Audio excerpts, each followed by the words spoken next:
So good afternoon. Finally succeeded to work on this technical glitch. Uh, Hope my voice is reaching to online participants as well. So because the course is in hybrid mode and we have to take care of participants who are available here physically as well as the participants who are connected online. Purpose of this session is to prepare a foundation for the further lectures. Okay, because we are covering a lot of things uh, in a single course. The topic that I'll be covering for preparing foundation is classical optimization techniques. There are a lot of classical optimization techniques which is difficult if I go to the hundreds of techniques. If I want to explain each technique in detail, it needs a full course, 1 week. But then this is required to make a basic foundation for understanding modern software tools which are being used these days for optimization and new techniques that are coming every day for doing optimization. So with this foundation, you should be able to compare those tools with the classical theory. You should be, if this foundation is there, then you will be able to assess the claims that are made for with the new techniques that are developed every day. So the basic foundation is necessary. So I will cover here some basic principles of optimization. Maybe the terminology also sometimes may be new for you, so that if other speakers later on use this terminology, they won't be explaining because they will directly jump to the application technique. You should be able to understand what they are trying to say. So in this lecture, I'll cover um, some elementary principles, and I'll try to give you an overview of the overall optimization field, so that some information which will be useful for you to be a self-learner. Okay, so after this course also, if you want to continue learning in this field, then what may be the supporting tools available to you. So I'll give that information as well. So this will be a kind of overview. So there will be some elementary principles I will be covering, and then there is a classification of problem in optimization. As I told you, there are hundreds of algorithms, and every algorithm doesn't work on any problem, any given problem. Okay. So you have to, if you have to efficiently apply an optimization technique to get efficient and effective results, then you have to do by the experience of the researcher in the field, or by your knowledge of the basic principles, you have to make a decision that for this type of problem, this technique will be suitable. And as an help to the beginner, in the beginning in an optimization course, we'll try to classify, give you an idea that how do we classify the problem. So that will also help you. The algorithm developer, they will in books also, and other people also, they give some help to the beginners. They say that this algorithm is good for this class of the problem. So your effort is saved if you already know that what does that mean, what type of problem he's talking about, and what is the meaning of that problem. So that you can learn in this classification of problems topic. Then I'll talk about overview of some methods. In overview methods, I mean I'll not discuss each method in detail. I'll tell you that in which, how do we classify all those methods, and in which category, which methods will come. At least you should know the names that this method is for this purpose and falls in this category. And one method out of a category I'll try to explain so that you know the working principle of that. And then there will be a discussion on the method that will be important. I will give you. Well, that's most important part. Methods you might be know. You may read from journals, you may read from books. But the most important part when you apply an optimization technique is to make a decision that which method I should use for this problem. There will be multiple methods for a single class of problems as well. So this discussion that comes out of experience will be helpful to choose a more suitable method for a given problem. So the discussion will be there, some guidelines actually, and then guidelines to choose a method also will be followed by that. Then there are some computational aspects because optimization is mostly done with the help of a computer program. Okay, those days are gone where these things were at a scholarly level and people were doing this manually. Now this cannot be done manually actually. When I tell you, you will come to know that um, there is no point in saying computational optimization or computational aspects because without computer you cannot do it. Right? You have to do hundred and thousand of iterations of an algorithm. How can you do them by hand? You will need for a complex problem.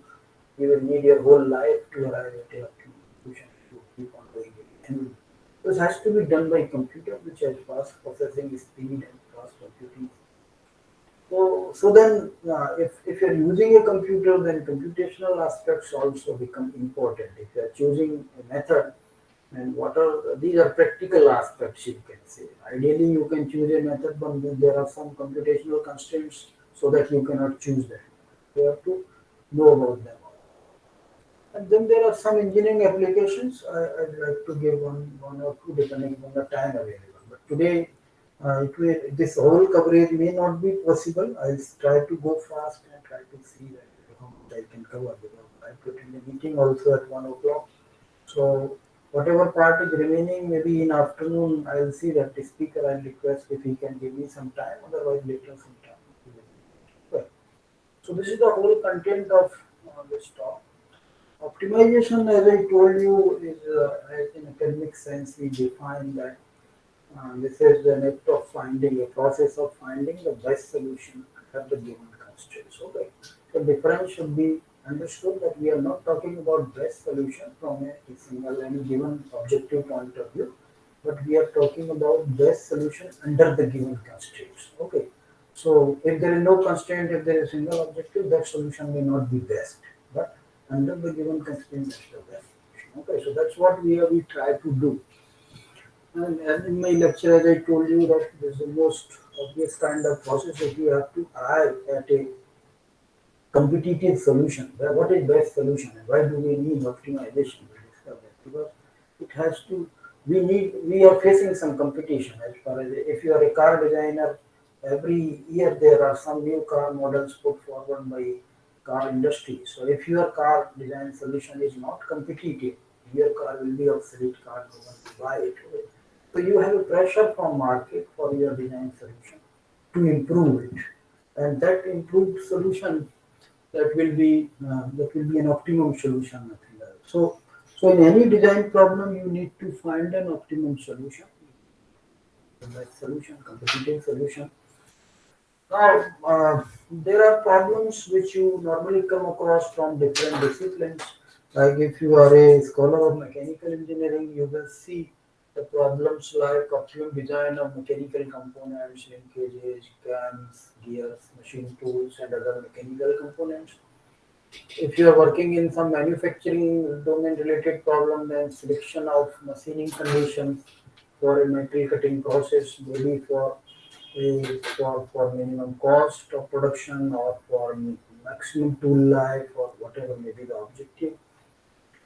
If you are in thermal domain, you may find problems like optimum design of heat exchangers or refrigeration systems. Okay, and if you are working in the aerospace domain, then this is one area where we need optimization the most. Okay, because aerospace vehicle they have to be minimum weight structures and faster structures when they have to travel from one planet to another planet. So you have to do design of aerospace structure, aircrafts and other aerospace structures for minimum weight. If there is a case of space vehicle, then there should be a space trajectory, which optimal space trajectory, which will cover the least distance to reach from one planet to other planet. Mostly in our academic projects, or also academic research projects, mostly we do experimentalist, especially they obtain some data for with respect to some variables, they obtain some responses and with the data they try to fit a curve and try to uh, show the situation that they are handling. Okay. So the representation of the situation in terms of the graphs, in terms of the curves, that is actually a curve fitting problem, but finally it's an optimization problem. So there is a spread of points, and within that spread of points, if you join all the points, then that gives you noise. You are not able to predict the physical phenomena. You are not able to represent the physical phenomena truly.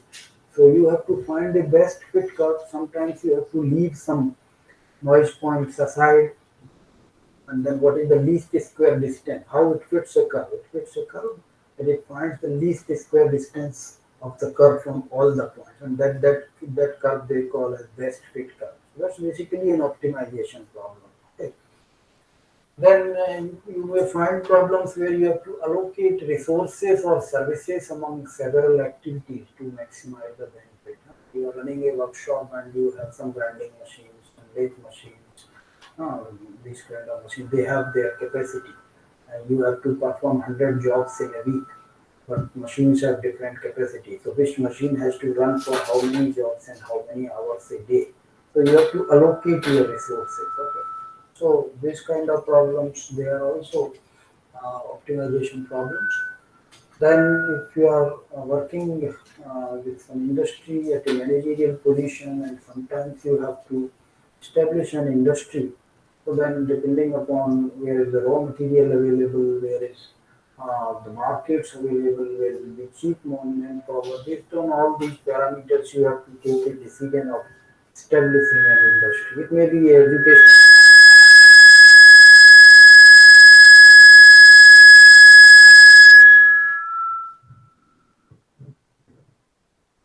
Is it okay?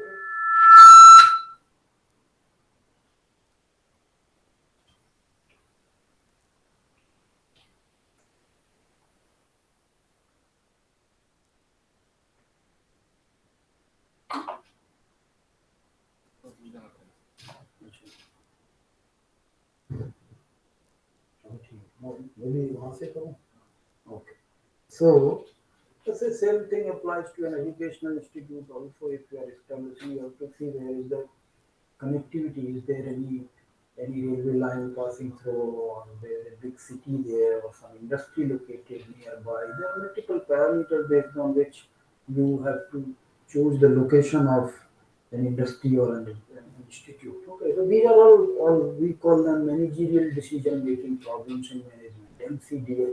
So these are optimization problem basically, where you have to optimize your goal with reference to certain variables and parameters. Okay. As I'm talking about classical optimization technique, optimization, uh, as I told you that because we have to do a lot of iterations before we arrive at an optimum solution, optimization techniques could not gather much popularity in industrial practices. They were mainly, but they were there in academic sense, the time of Newton, Lagrange, and Cauchy. So classical optimization techniques are old techniques. They were existing in scholar, and they were in books, academic books, as well as in applied in the research projects. Okay. So they exist from different time. You would have studied some techniques like differential calculation based techniques, where you want to find single derivative, equate it to zero, and then you find higher order non-positive derivative. Those kind of techniques which are taught to you these days probably in 12th standard mathematics also sometimes. Those mathematical techniques, they were developed by Newton, Leibniz, those researchers. So from those days they exist. Then Lagrange gave contribution for constraint optimization, gave a method of Lagrange's method for constraint optimization. Cauchy gave a contribution in unconstrained optimization. So these methods, they exist for quite some time. Therefore, we call them classical optimization techniques. Now, classical optimization techniques, they have a mathematical foundation behind them. They were developed as mathematical procedures. So most of the classical optimization techniques, they have a convergence proof, mathematical convergence proof behind it. So no one can challenge that how are you arriving at a optimum solution. You can derive and you can show that this is the procedure and this is the logic by which I am arriving, which is not the case sometimes in the modern optimization technique, which these days are very famous, very popular. People are using. Most of the time, people are using a new technique to server safety publish the paper. Okay. See, the goal is optimization, not to study a method. Okay. How can I optimize a problem and find optimum solution with minimum efforts? Okay, with simplicity. That's my goal. Let it be X optimization method or Y optimization. Because I understand why optimization methods, why I should use it. That should not be the approach of an optimizer. Optimizer's approach should be a method which with minimum iteration, with minimum computational effort gives me more accurate solution. That's my purpose. So many methods people these days are presenting like computer programs. I don't. It's not fair for me when I'm working in that field. Name any method, but those newer methods sometimes they don't have a convergence proof, but because they proved very good on some complex problems, they gave those the results where classical methods could not be applied for some constraint. So they became popular. At least we had some method to give a solution, to find an optimum solution. What to do if a classical optimization method doesn't work, if I'm not able to find an optimum solution, मतलब क्या मैं करता? Huh? So then I need some method that gives me a solution. So then those methods became very popular and they proved also. We are not here to criticize it. They proved also that they are really good. So they will be taught later on by other experts. We will be covering this. I'm covering this classical one. In classical one, most of the time you need not to face these questions from the practitioners or from a scholar that okay, how are you claiming that you are good enough? You talk this method is very good and very nice. I will use this blah blah blah. Where is the conversion? It's all your hypothesis, imagination of your mind that you have got a solution. This is an optimum solution. You don't have a proof. Here you don't face these questions. Whatever you do, you can say the classical method, hundred of years I have been. So that's an advantage here. And they are simpler methods. But they have limitations. They have certain limitations. So as I told you that optimization process is a computationally expensive process for a very complex aerospace problem. Say when you are analyzing a aircraft wing, a FEM code written for that analysis, you have to run say 100 times for finding an optimum solution. Finding one iteration, result of one iteration for that complex FEM code with the fastest computer that you might be using in your laboratory may take many hours. Uh, so then if you have to do 100 iterations to reach an optimum solution, and you multiply those many hours to 100 times how much computational effort it takes. Okay. So these are computationally expensive methods for complex problems. Therefore, everybody does not do optimization unless he is convinced. Okay. Then there are many optimization methods. So people, those beginners in the field, they get confused. Then. For this problem, what method should I use? What should be the criteria? And you have to learn, as a scholar, you have to learn many optimization methods. So this is one of the most difficult course when I saw in IIT or I was teaching in my earlier institute here also. I have floated one course on design optimization, elective course in mechanical engineering. Unfortunately, there is an issue of anti-conventional it's not running very well here. But that course was considered to be one of the most difficult course because reading all those algorithms is less difficult.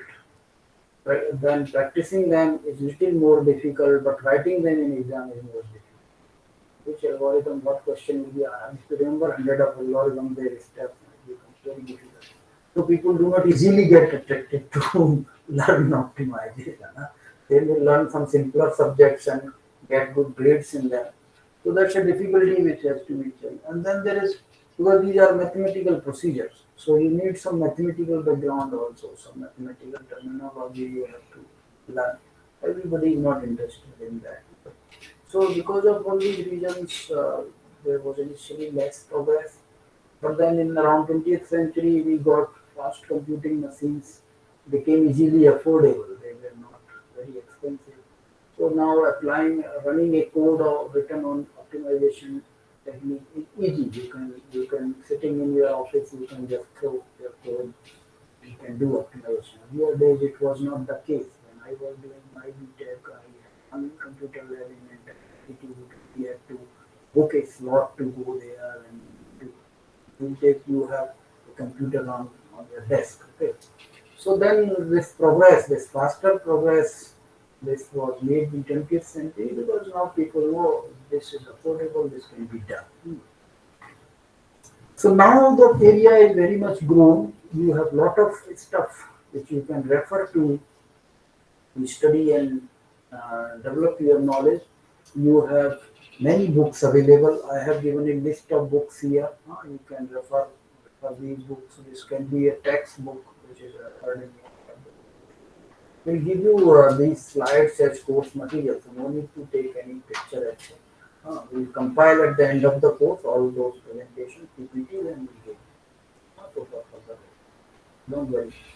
So this is a list of books which you can refer. These are some reference books, and they cover some classical foundation of optimization. This one, foundation of optimization by Wild DJ and CS.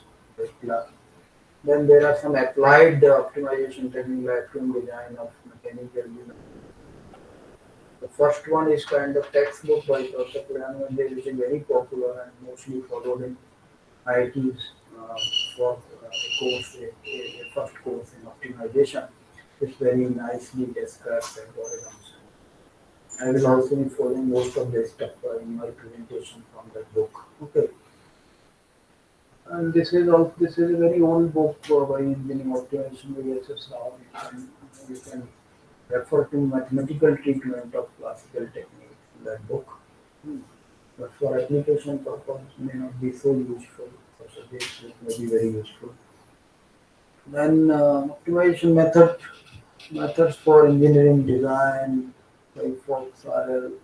These are all based on they cover classical optimization a lot. And then here are some methods which are as I told you there are some new methods, modern methods that are very popular these days. So genetic algorithms is one of them. We call them those methods we keep in category of evolutionary methods, evolutionary optimization methods. That is one class of methods, the modern methods which work on the principle of evolution of the universe. Okay, so how from generation of some solutions, next generation solutions emerge. Okay, so those are based on principle of evolution, generation to generation. So those methods they are kept in the category of evolutionary optimization. So genetic algorithms in search and optimization and machine learning by Goldberg BE, who first proposed this method as an optimization tool.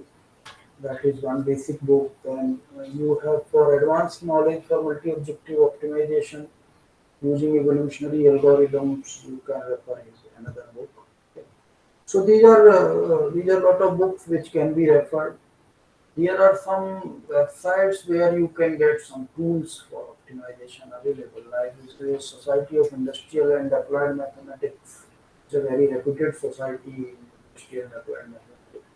They very old time they collected the information about software. So this was a software guide that they presented at that time. So most of this stuff can be old these days. These days there are many new things have come up. You can refer this NCS website for structural optimization. If you want to use some commercial software, the NCS and then LTX website you can refer. This is one website of the lab of Professor Pyramid Dev himself. So you can go to that website, CoinLab website, and you can refer most of the work that he and his research scholars they are doing. That will also be a good learning resource. And this is one website by SCMR Global. They also have some optimization learning tools and journals publishing in the field. There are multiple conferences as well where you can publish your work. and you can refer the work published in this field. This is one conference by USA Air Force and NASA symposium on multidisciplinary analysis and optimization. Then you have SIAM conferences. You have ASME Design Automation Conference, which publishes optimization of design to design of mechanical components. Okay. They have a journal as well. And there are some international symposiums like International Symposium on Applied Mathematical Programming and Modeling that is held in UK. Then you have a World Congress on Structural and Multidisciplinary Organization organized by Small Society, and then International Conference on Intelligent Technologies organized by ASRES, Asian Society for Research in Engineering Sciences. Okay. So these are some conferences that you can refer and they publish the work related to optimization. These are some conferences which are dedicated especially to evolutionary optimization. They are very reputed. One is GECKO conference, okay, Genetic and Evolutionary Conference, Competition Conference. Okay, it was done earlier in USA, but now they are going to other continents as well. Then you have evolutionary multi-objective optimization, which moves continent to continent every alternate year. Which is held. Then you have one IEEE Congress on Evolutionary Computation, which is held every year. So these are some conferences which are related to the field of evolutionary optimization, where you can refer the work of others and where you can publish your work as well. Then here are some journals. Nowadays, lot of journals are dedicated to optimization, where also you can refer lot of work. These are journals by Springer, Journal of Optimization Theory and Application. One is by Taylor and Francis, Engineering Optimization. One is Optimization and Engineering by Springer. Then we have Journal of Structural and Multidisciplinary Optimization by Springer. Journal of Mathematical Programming for Classical Optimization. IEEE Evolutionary Computation is for evolutionary optimization study. International Journal of Engineering Sciences by SCMR. These are some journals. So these days now the area has grown up and you have a lot of resources to learn and to develop yourself in this field. Okay. So it's not a remotely accessed field. It's not um, rarely available field these days to any scholar. Now let us discuss some basic principles. In discussions related to optimization, many a times speakers they will talk about in talking they will use a term minimization. Okay, so most of the time they will talk about minimization, but you should understand that uh, though they are saying minimization, but that refers in general to an optimum solution. So an optimum solution can have three different types of instances. Either this can be a maximum solution, or this can be a minimum solution, or this can be a trade-off solution, compromise solution. So when they are referring to minimization of a problem, you must understand they are referring to maximization as well as in some if it is multi-objective then trade-off solution also. It is just for saying because here by duality principle, if you say that this is a little manipulation is needed to use one method on the method on one method which is discussed for minimization to use for maximization problem. Like in this case, if we are talking about a function, the max minimum of this function, if I write this function as minus fx, is same as the highest point or maximum of that. So it's a little by little manipulation. The theory or discussion that applies to one instance can be applied to other instance also. So without loss of any generality, we can use any term interchangeably. Yeah, either I use any discussion with reference to minimization, with reference to maximization.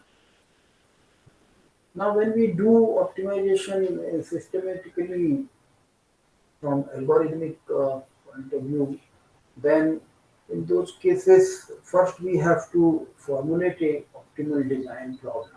Okay. So this is a generic procedure that is explained here. How do you formulate a optimization problem? There can be variations depending. This is not a standard or benchmark procedure that has to be followed as a rule, as a law by everybody. But this covers most of the things, and it's mostly you can use it on any problem that is given. There can be little variations in this as well. So first thing that you have to start with is you have to, as I told you that optimization is very computationally expensive process. So you have to first convince your management or to yourself that is there really a need of doing optimization. But your company will have to spare one engineer, and he will be working on one group of maybe engineers who will be working on optimizing the task. So this involves lot of cost as well as computational effort. Okay. So if there is really a competitive pressure, if there is really need of improving the solution, then only your bosses will be convinced. They will allow you to do that. Otherwise, this will be wasted of time. So you have to first realize that there is really a need of optimization. Then once you are convinced, you should formulate a problem in a standard optimization problem format. So for formulation of the problem, you have to gather information on four distinct elements of optimization process. First one is that you have to choose design variables. Okay. So what are the variables that you will be varying in an optimization problem? They will influence the objectives in your problem. Then what are the constraints in the problem? Okay. So you have to formulate those constraints as well. Okay. Then what are objective function, a single or multiple objective? What are different objective functions that you want to include in your problem? They have to be formulated. And then when you have chosen the variables, you have to define a range of variables. You have to set a range of the variables that the variables while doing optimization will vary with this range. Because it's a numerical procedure. If you do not define range, they can give you any absurd solution, which is not practically manufacturable or practically implementable. So you have to define that this is the practical range of variable bounds.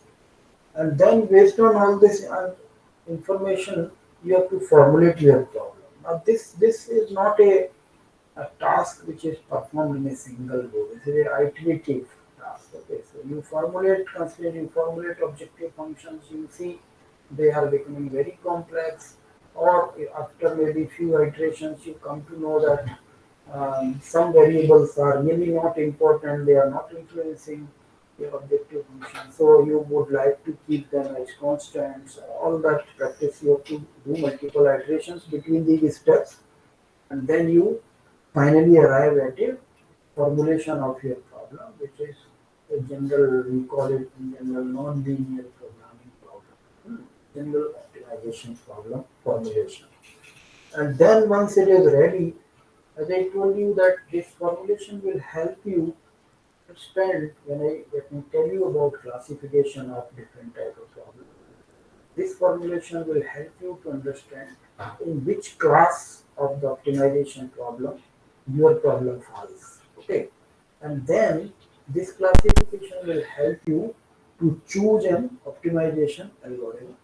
Then you choose that algorithm which is best suited for that class of problems. You apply it and then you find the solution. So this is a general procedure. Now, what are the guidelines for completing each of these tasks? Ah, so those things we'll discuss one by one. Like when as I told you that you have to choose design variables. How will you choose design variables? The problem may have a large number of variables which can be varied. Like because we are talking about mechanical engineering problems here in this course. So like in a gearbox design problem, when you have to design a gear pair, you may think about many variables like the center distance between these shafts. You can discuss pressure angle. You can consider tooth profile. You can have material. You can change material of the gear. Okay, there are very fantastic studies. These people are suggesting plastic gear, woven gears, and all that. Okay, then you can choose number of teeth on both the gears. You can choose face width as variable. So there can be any when your team sits on discussing on a problem, everybody suggests some variable. So you will have a large number of variables. But can we formulate a problem in terms of all those variables? Will it be feasible? So the thumb rule is that we have to minimize the number of variables. Okay? The larger the number of variables, more sluggish is the working of your algorithm. So it takes more time to convert. Now, how do you limit the number of variables? So you can classify those variables into two categories. You can bifurcate variables into two classes. One class can be either because of some constraints you cannot vary this variable, or you don't want to. You see that this variable does not have any significant effect on the optimization process.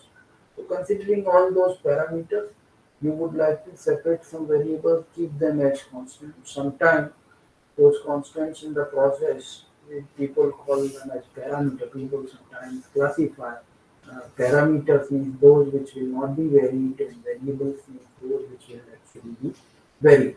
So, so like in this problem, suppose if we want to change pressure angles are chosen in case of BS from a standard list. Okay, so you cannot give a range of pressure angle varying from 18 to say 36 degree, and any value after numerical procedure comes you can use for making your gear. So those are standardized, those angles only you have to choose. So you cannot keep this as a value, they are constant. Similarly can be the case with profile, then you have to change the profile from involute to cycloidal, cyclofluid to involute. You will have to change the entire setup of your workshop machine for producing. Your company will not allow that. So there are certain limitations. Material changing also needs a decision at the highest level. So there may be some constraints because of which you cannot choose some variables to vary in the problem. You can keep them as parameters, okay.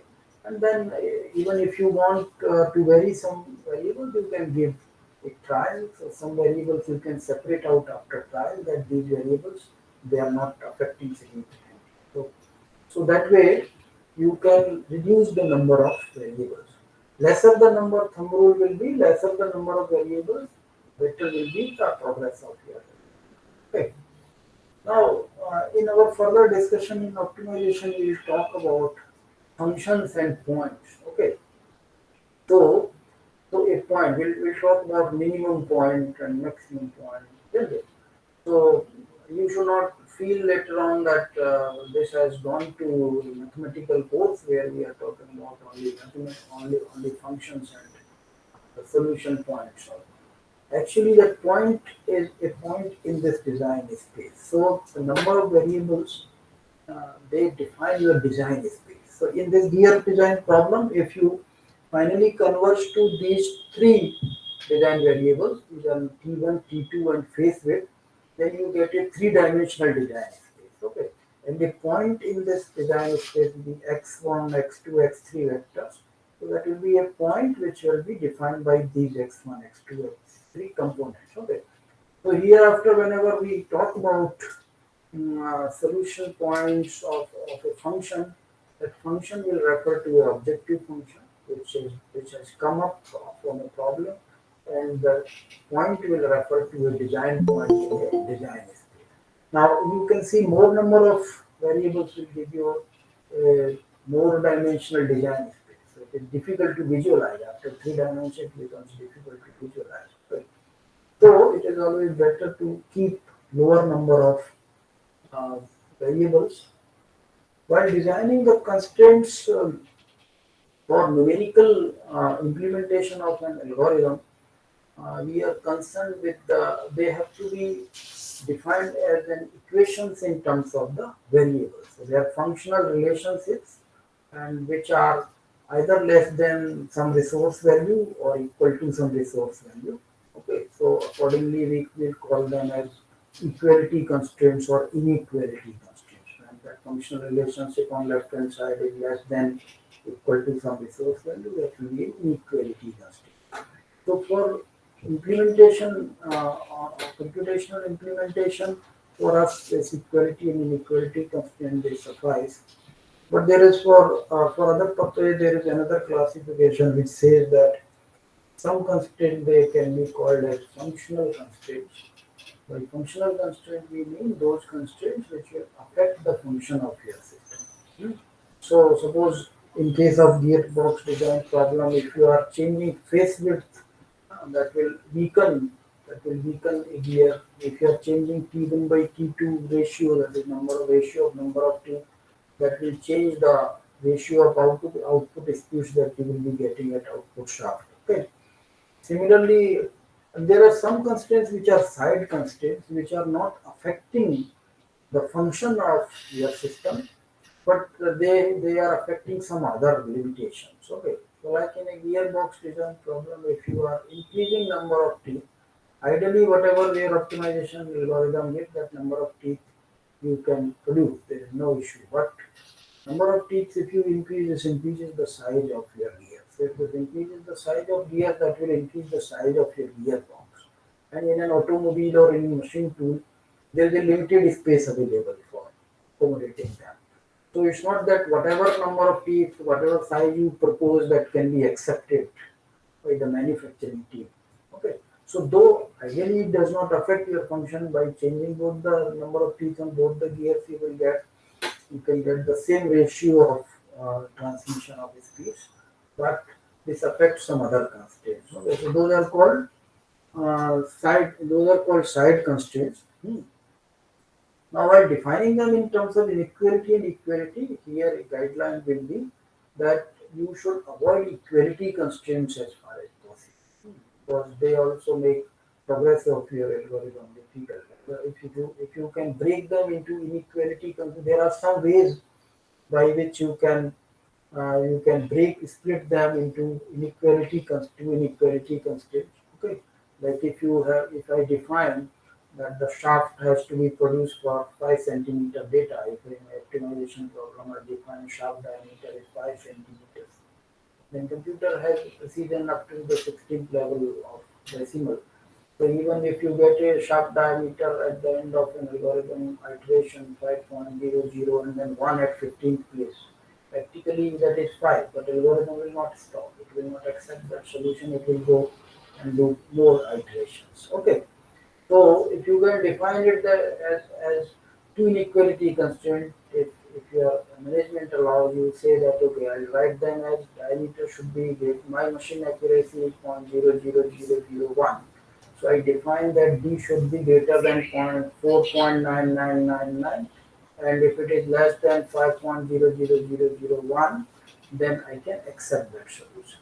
So you can split them one equality constraint into two inequality constraints, and that will help to converge your algorithm faster. So the thumb rule is try to avoid equality constraints in your problem as much as possible.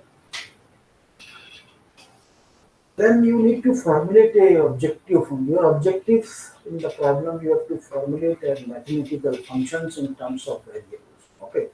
Sometimes people formulate mathematical functions, but they don't see whether the variables are involved in those equations or not. So this runs parallelly, and some new optimizers they come up, sir, I'm not able to converge, not able to optimize.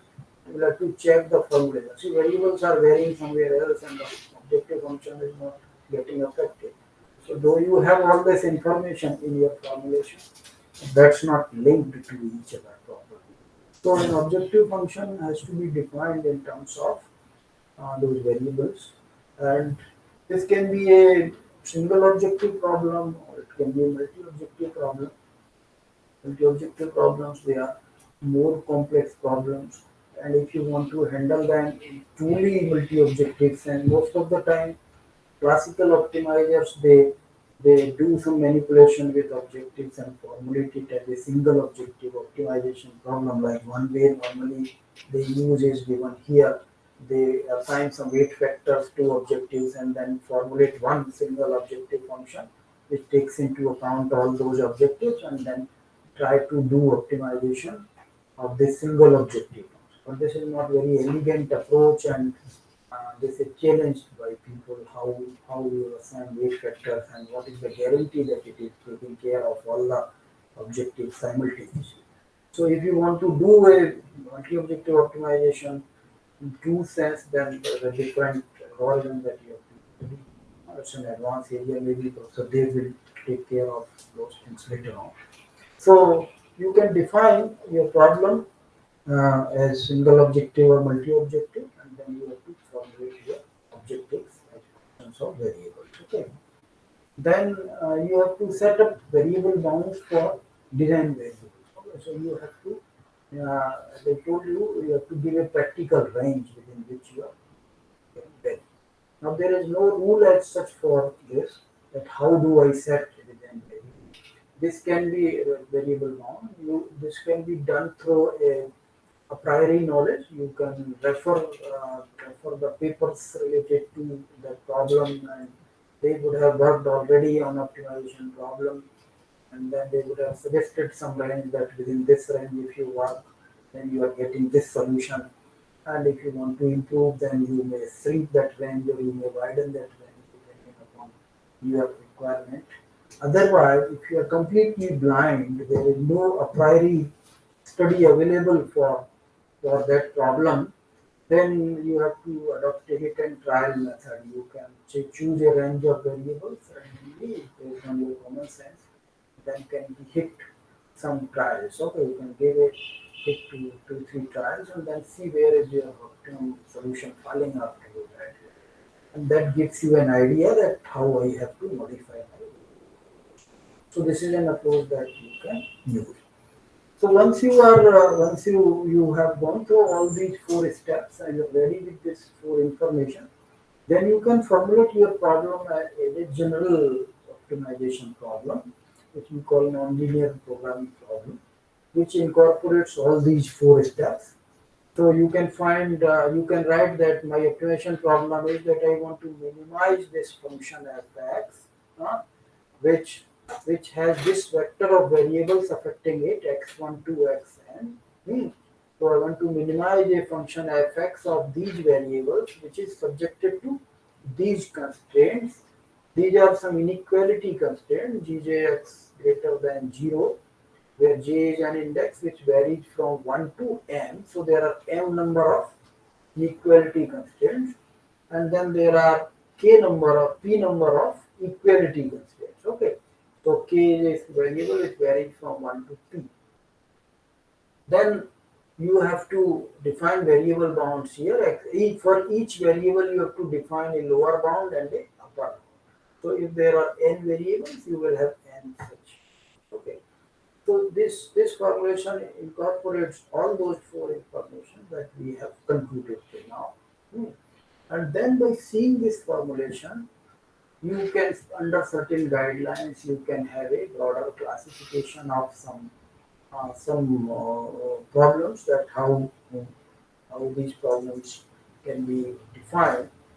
So there are different criteria under which you can classify those problems. One criteria is that it has to be a existence of constraints.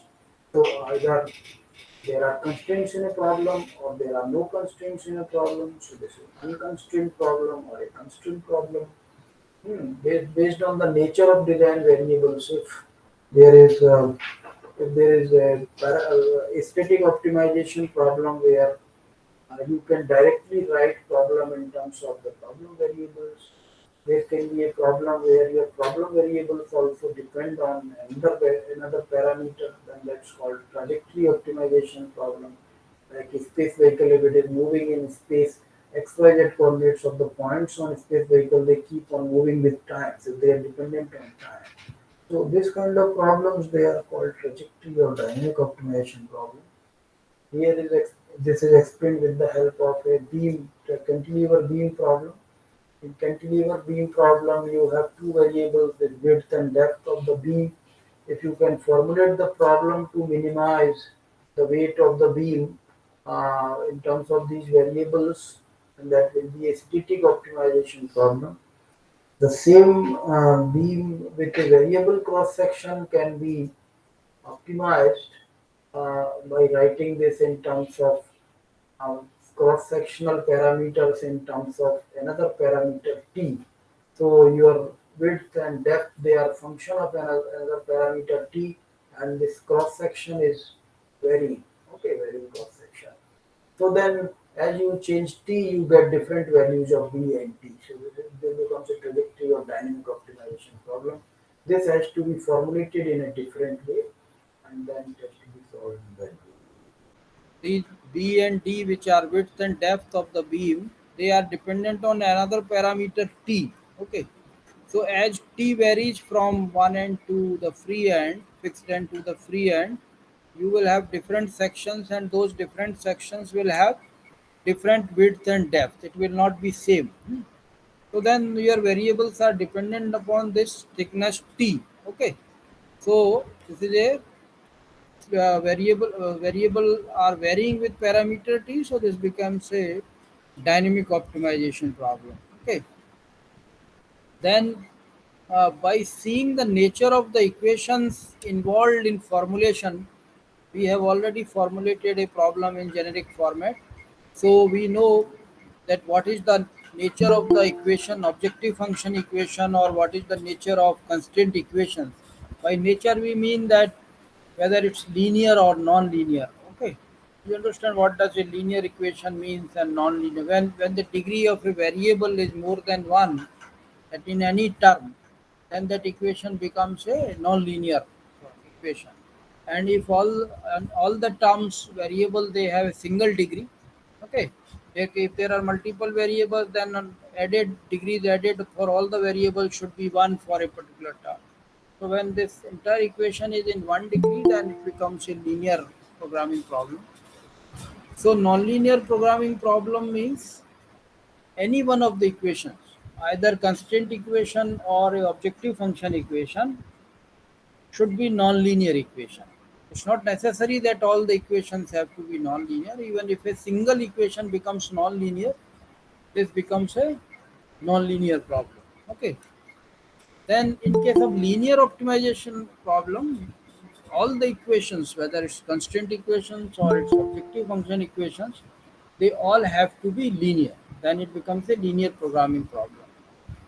And if a problem has quadratic objective function equation, objective function equation is of second degree. Okay, any term has second degree of variable, then objective function is quadratic in nature, and all other constraints if they are linear in nature.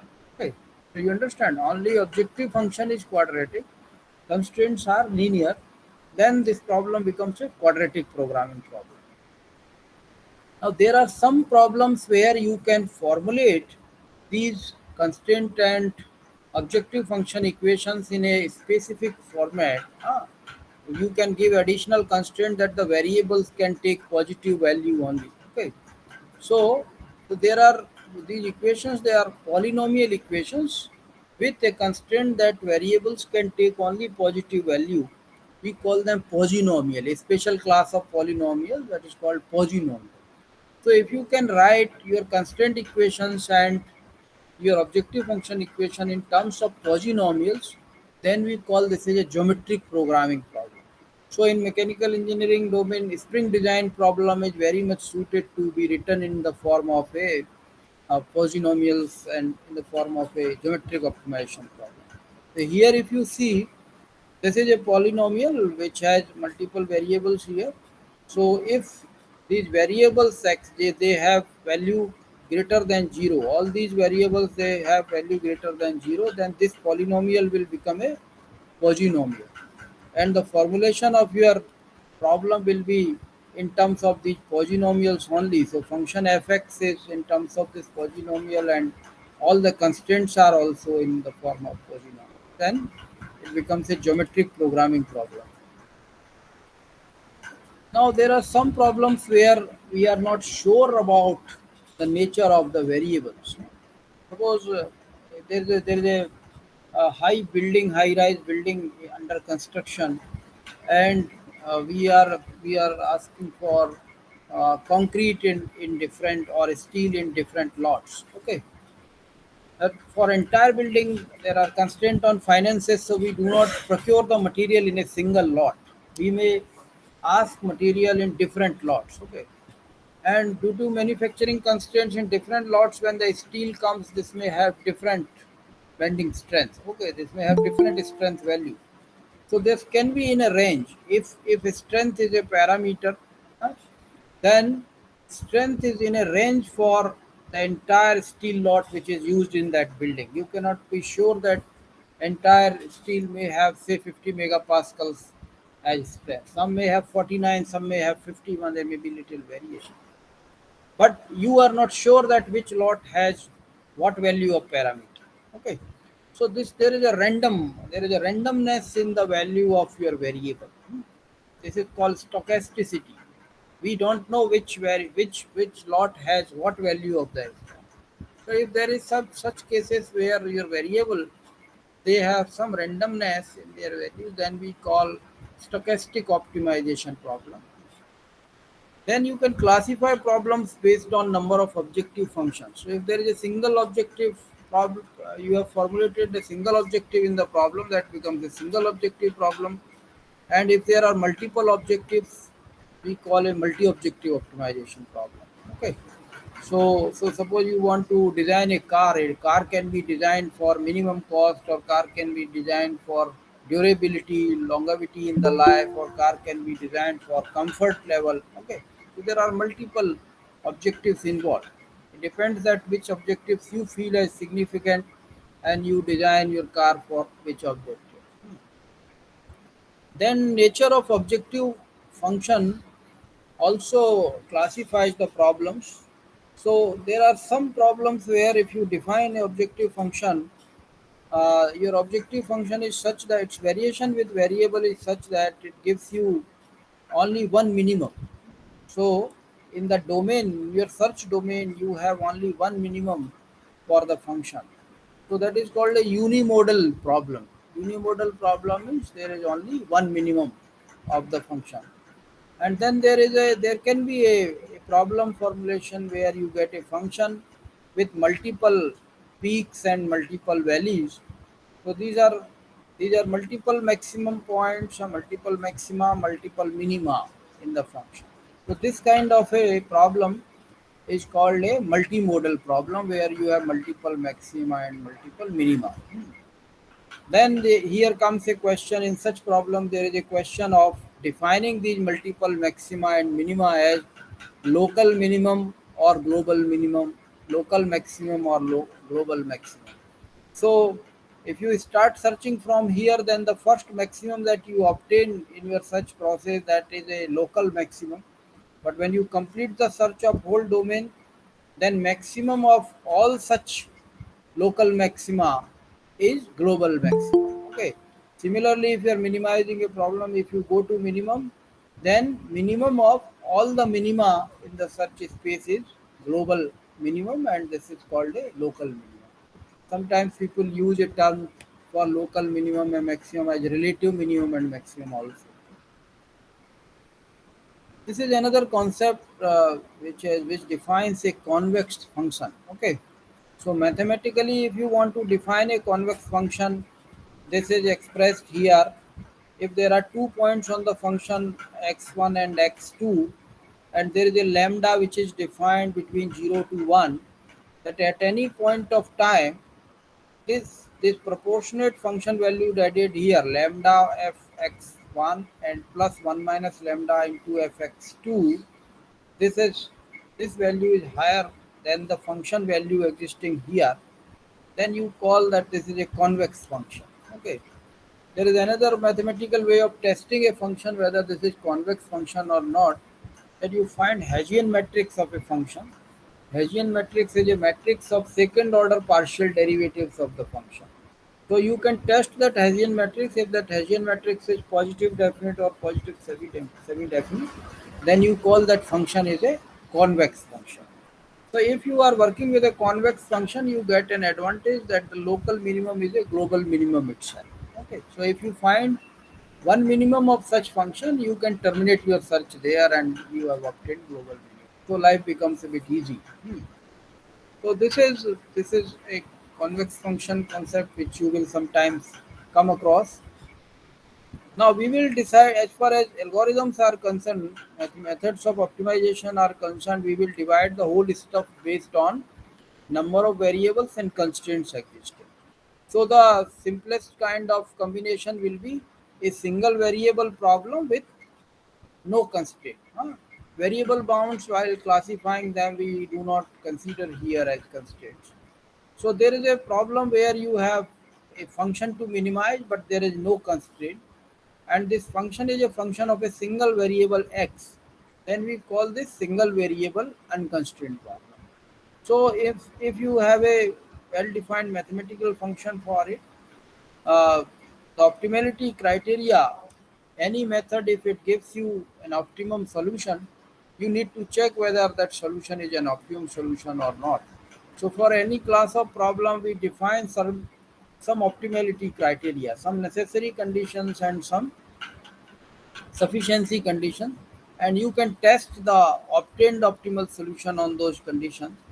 They will certify that the point you have obtained as optimum is really an optimum or not.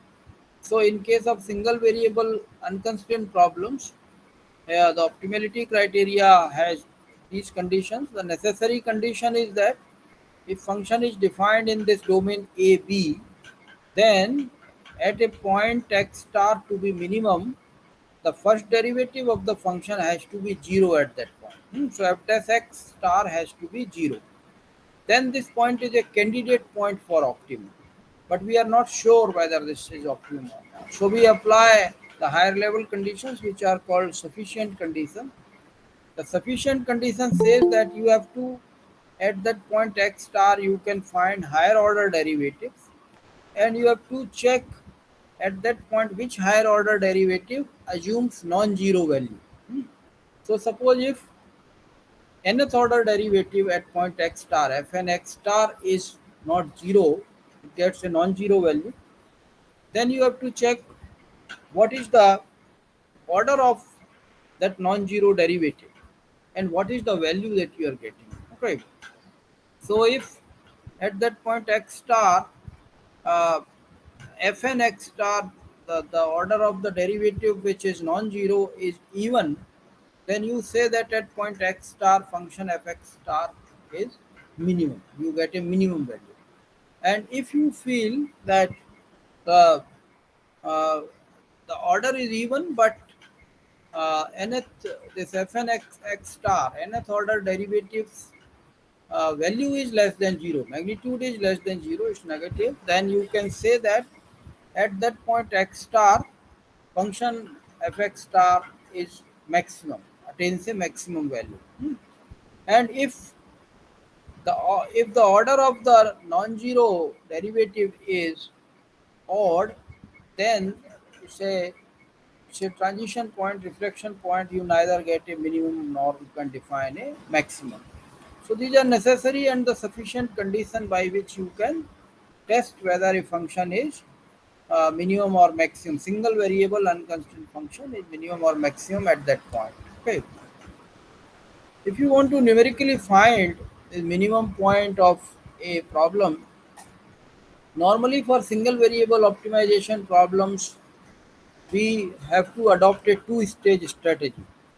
The two-stage strategy is that first we bracket the minimum in a range, in a bound, and then in that bound we use a more sophisticated optimization algorithm to find the minimum point. Okay, so those bracketing methods, they normally there are two popular bracketing methods they are used. One is exhaustive search method and another one is bounding phase method.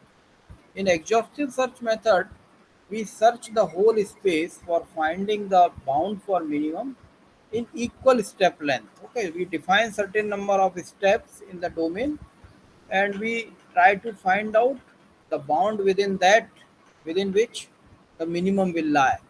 In case of bounding phase method, I'll explain this one method to you. Hmm, Here, this will give you some idea. Suppose this is a function which is a unimodal function. So here in single variable optimization, whatever algorithms we will be discussing, These are algorithms which assume that the function is a unimodal function. Function has a single minimum only. Hmm. So we are not discussing multimodal problems here. So for such a problem which has a single minimum, for exhaustive search method, I define within a bound within a domain say A to B. I define certain number of equal steps. I say that I want to bucket my minimum with a certain accuracy level, and that accuracy level which satisfies me is that B minus A entire domain I divide into 10 equal steps, and that much accuracy is enough for me. This I have to decide how many steps I choose. If you choose more number of steps, you will bound your minimum in a closer spread, or if you are choosing less number of steps, you will bind it in a wider step. So you have to decide the accuracy. Accordingly, you can define the step length. So suppose you define some 10 step lengths, then you choose 3 points in that domain at equal steps x1, x2, x3. Algorithm is simple. You find function values at x1, x2, and x3. And what should be the condition for minimum in such a case? When you compare function values, you can easily come to know that the minimum is a point where function value is relatively less than the point binding that point. Okay, because on both this is a unimodal problem. There is only single minimum, and if that single minimum has to be tracted, then obviously the function value beyond on both the sides of that point has to be higher than only this is minimum. So I have to certify this condition. So what I do, I check function value at 3 points, and then I compare this function value. Whenever I can satisfy a criteria that function value at x1 and x3 points, which are binding point x2, is higher than the function value at point x2, my minimum will reach. My minimum will be within x1 and x2. So what I do, I define a delta x, which is b minus a divided by n number of steps. I start with the minimum point, starting point x1 as a, then I add delta x to that and I get point x2. Then I add delta x to this, I get point x3. So I define 3 points. Then I find function value at these 3 points, fx1, fx2, and fx3. Then I compare them. I need to certify whether fx2 is less than fx1 and fx2. If this condition is satisfied, then I will say that minimum is bound and this lies between x1 and x3. If it does not lie, then I change the points. I make the x2 point as new x1 point, x3 point as new x2 point, and new x3 will be new x2 plus delta x. So I get three new points. Again, I compute function value, test whether this condition is satisfied or not. So this keeps on going. So either if this condition is satisfied, I am able to bind the minimum in x1 and x3. If it is not satisfied, then either the A or the B boundary point itself is the minimum point of the domain. So this is how single variable bracketing method this works. In bounding phase, but this bracketing method, you can choose number of steps, you can choose accuracy as per your requirement, but you have to go into equal number of steps, so it may take longer time before you bracket the minimum. Then another method, that bounding phase method, gives you a exponential increase in the step length. Okay, so there was a modification made on exhaustive search method to bracket the minimum faster. So in place of keeping delta x same in every iteration, they define delta x as 2 raised to power k, where k is the iteration number. So every iteration the step length increases exponentially. So that can bracket your minimum faster because you are increasing step length in less number of iteration. But then you have to see that the number of iterations for the problem are not more. If the number of iterations for the problem becomes more, than 2 raised to power k becomes very big. So though you will be able to bracket the minimum in lesser time, but the bracket will be very much spread. Okay. So this balance has to be made. Once you have bracketed your minimum point in a bracket, then you can use a method to find the minimum. So minimum finding methods, they are classified into two categories in every kind of optimization algorithm. One is called direct search methods. Another category is of gradient based method. By direct search methods, we mean those methods where the search is constituted based on the function value itself. Like in exhaustive search method, I computed function value at different points and compared it. I did not use anywhere a gradient value. Okay. So same way, if in an optimization algorithm I am using only function value to constitute my search, those are called direct search methods. And the methods where I make use of gradient information of the function at any point, then these are called gradient based search method. So in direct search methods for single variable optimization, there are two, three different principles that are used. One is region elimination method principle. In region elimination method, they work like we talked about exhaustive search method, that you have to choose some number of points and then you compute function value at those points, and by comparing function value, you try to see that on which side the function value is reducing. Okay, so if I am creating certain intermediate point and then I am finding function value at that point, because this is a unimodal problem, I know there is a single minimum. So for towards that minimum, I will be moving either, if this direction I am moving, that I will be moving in a downwards direction or upwards direction.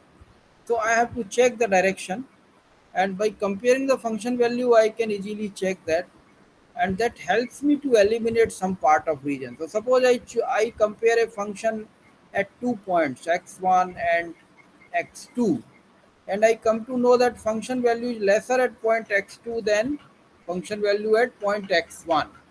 I can easily conclude, because I am minimizing the function, I can easily conclude, and there is only one minimum. So I can easily conclude that my maximum cannot lie towards x1 point. It has to be towards x2 because function value is reducing on that side. Okay. So that's how by comparing the function value we decide. Then if I know that my minimum cannot lie beyond this x1 because function value is increasing, I will remove this region, and my new search domain will become x1 to b, say. Okay, like that. So there are two, three different methods which divide this whole domain into uh, different number of regions, and then they compare the function value and eliminate that region. So the difference is in the region decided, and then what is the percentage of region that is eliminated. Like interval halving method, that creates three intermediate points, so it divides the entire region into 20-25%. So you get four regions of 25%. So whenever you compare function values at 2 points and you remove a region beyond 1 point, you will be able to remove half of the region. Okay, so they create 3 points. There is one center point and then 2 point at 25% from center point. Okay, so, so if you feel that on the left hand side point has less function value than the intermediate point, then you can get your minimum lying on the left hand half. And if the right hand side point has higher than the minimum central function value, then you can remove that half. So by computing two function values and comparing them, you can remove 50% of the region. Hmm. So that effectively becomes 25% per function evaluation. Okay, this is an important criteria in optimization algorithm to check which algorithm is efficient. You cannot check efficiency of algorithms by time.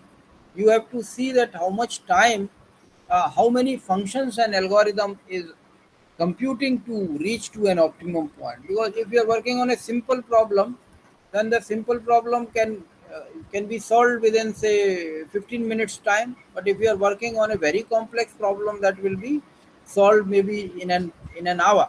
Okay, so there can be, time cannot be a criteria, time can be different.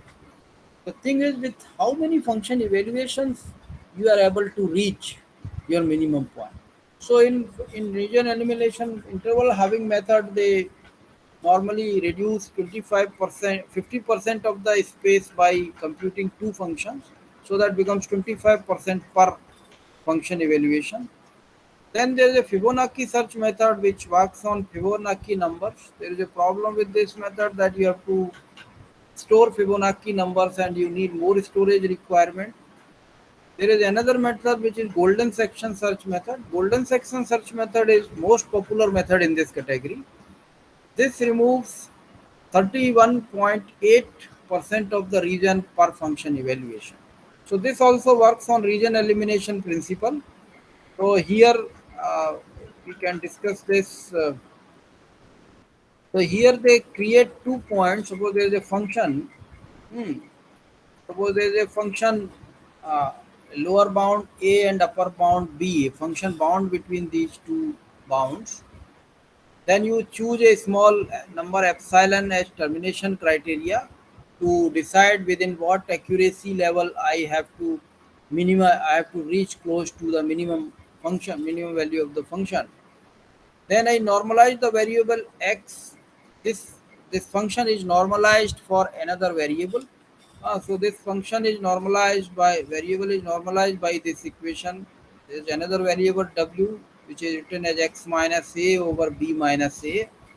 So b minus a your domain that you know, upper and lower limits of the domain. X minus a, that is x minus the lower limit of the domain. So you get two different values of a. So suppose you are given here this function and the domain is a is 0 and b is 5. When you put in this equation b minus a, this becomes 5 minus 0, that is 5. A is 0, so this becomes x by 5 and this becomes w.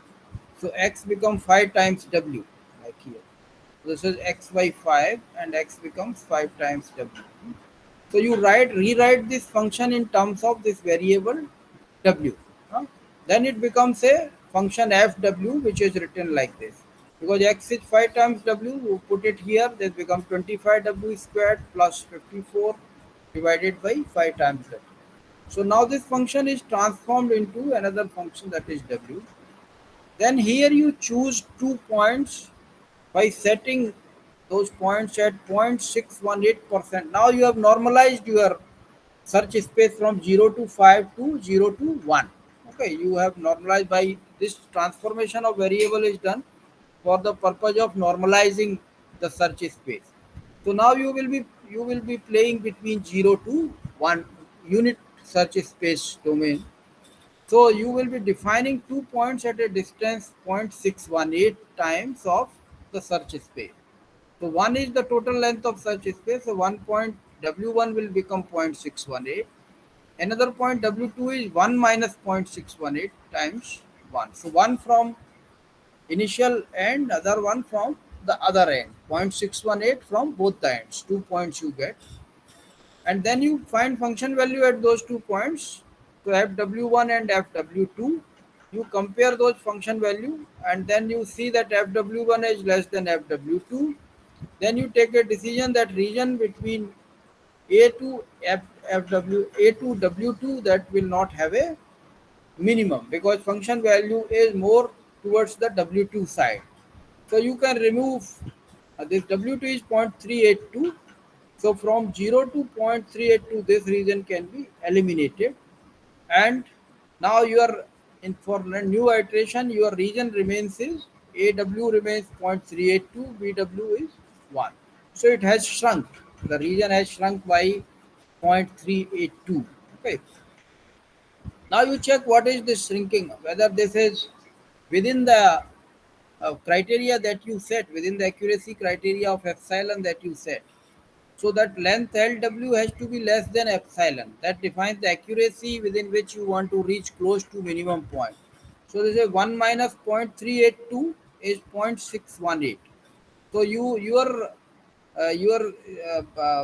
search space still has a span of 0.618 units. Okay, so that's not within the I'll need a accuracy. I would like to reach close to optimum point by say 0.001 or 0.00.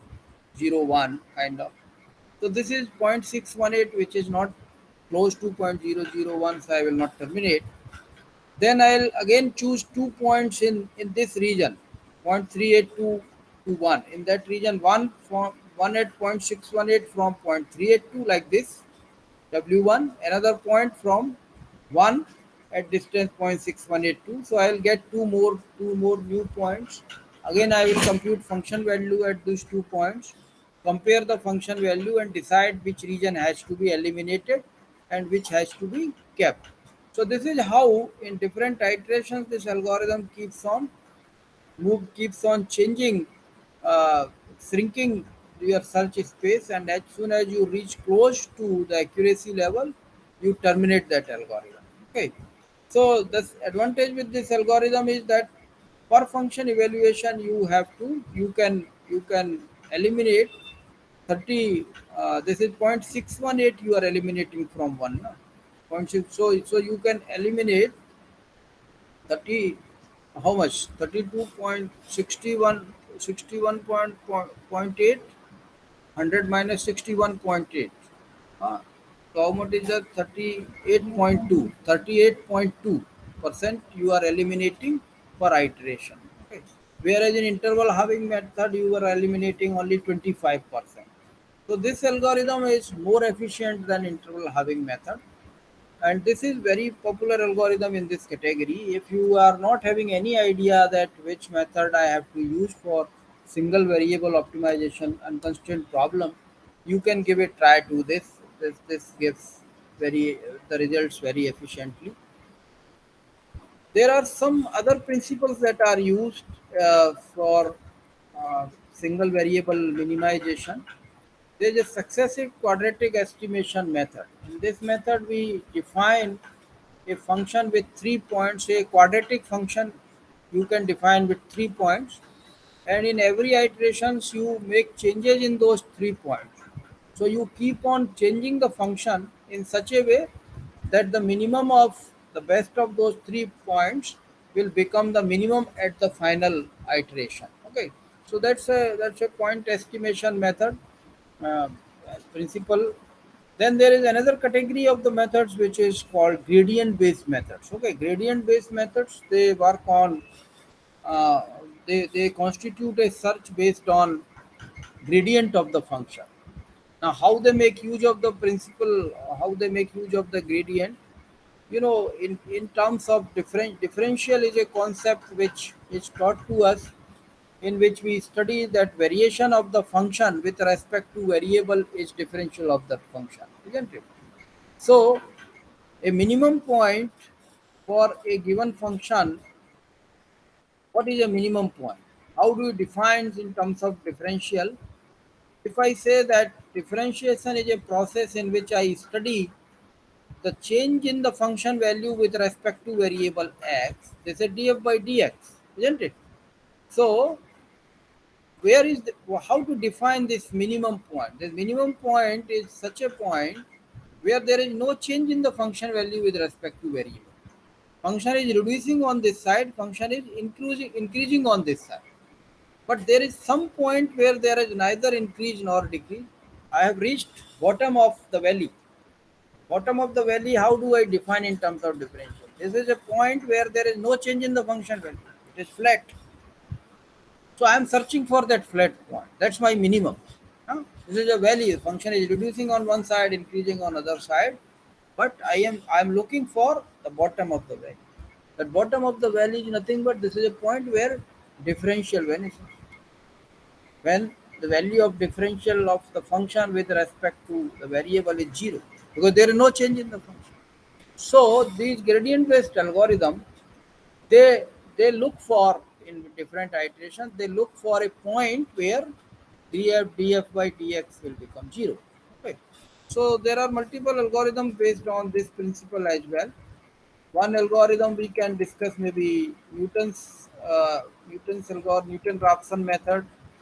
So you choose a initial guess as x1 and a small number epsilon within which accuracy level within which you want to reach. So This is your epsilon defined at 0.001 or 0.0001. Then you set iteration number k. Then at this initial point you find derivative of the function, first derivative of the function. Then you compute second derivative of the function. Then you compute new point x k plus 1 as x k minus f dash x k over f double dash x k. Then you compute for this first derivative f dash at x k plus 1, new point. Then you check at new point if that function derivative of the function is less than epsilon. Epsilon is almost 0. We keep, because we are searching for a point where derivative is 0. So we keep epsilon as it's almost similar to 0. So if this reaches after x k plus 1, its magnitude reaches 0.0001 say, or 0.001, I'll say that f dash x k plus 1 is 0, and that is my minimum point. X k plus 1 becomes my minimum point. If it is not the case, then I set a new iteration counter k plus 1, and then I go to next iteration again. At new I find new point using this formula, and that at that new point x k plus 1 I find derivative, and then that derivative vanishes at a point. If we say that this is, if it is 0, then we say that we have found minimum at that new point. Well, this keeps on going like that till we find first derivative to be 0. This is an example which shows one iteration of the algorithm. This is a function. At first iteration we initiate with point x1 is equal to 1. My epsilon is 0.001. Then at point x1 I find first derivative, that is 52.005, which is very much higher than epsilon, which is 0.001. So I find another f double dash x derivative at that point. Then I find new point x2 as x1 minus f dash x1 over f double dash x1. So this comes out to be 1.473. Then I find a derivative at that point 1.473, which is minus 21.994. Okay, absolute value of this f dash x2 is 21.994, which is higher than 0.001. So this is not less than epsilon. So again I go to increment 2, again I find new point, again I find differential on that, like that. So this keeps on iterating like this till we get first derivative at a point 0. Okay, and then that point becomes my minimum point. So these are some gradient based methods. You have other gradient based methods in addition to Newton-Raphson method as well. One is bisection method, then you have secant method, then you have cubic search method. Okay. The only thing is that if you use for using a gradient based search method, you have to ensure that the objective function that you have defined is differentiable. If that function is not differentiable, then you cannot use gradient based. That's a limitation, which is not there in direct search method. Okay, so this is a difference between direct search methods and gradient based methods. Then, so if you have to choose, suppose you are working with a single variable optimization problem, and if you are using region elimination principle for finding minimum, then golden section search method is most economical method, because it removes 38.2% region in a single iteration. If there is a well-behaved objective function where you can define a function with 3 points in every iteration, then Powell's method works faster than region elimination method. Okay, so you can use that point estimation method. If you don't know the nature of the function in a single variable problem, then you can, without any giving any much thought, you can uh, do use the golden section search method, which is more reliable method of single variable optimization. Now, you may have a question in your mind that normally you work in on your project problems or research problems. This is very rarely a occurrence that in a problem you have a single variable. You have worked on your project problems in BTech project, MTech project, and such problem. Normally, you have multiple variables in a problem. So, single variable, then what is the need of studying those single variable optimization algorithms in such detail? Actually, the reason is the single variable optimization methods, they are simpler methods. They make a basis for a new scholar to understand more complex methods to come later on. So, for understanding the principle of working of any optimization method, this is helpful. They should first begin with a single variable optimization method. Another point is that those advanced methods for multivariable optimization problem or constant optimization problem, which we will see later, these methods will use these single variable optimization methods for making unidirectional searches. So multivariable problems, normally those algorithms, when you work on the algorithms for multivariable problem, they find an optimum by doing searches in multiple directions, because there are multiple variables. Every variable defines a dimension, okay, one direction. So they have to search along multiple directions and before they reach to an optimum solution. Okay. So these searches along individual direction, they are done using those single variable optimization methods. So if you don't know them, then you will not be able to understand those multivariable algorithms and implement them. So now let us increase a little more complexity. In place of single variable, now I have a problem where I have multiple variables. And I still do not have any constraints, but I have multiple variables. So my problem definition will be that I have to minimize fx, where x is x1 to xn. There are multiple variables now, n number of variables. Okay.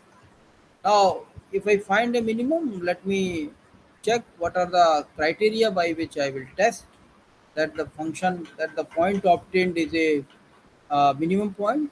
So I set some necessary condition and some sufficient condition by which I will be testing.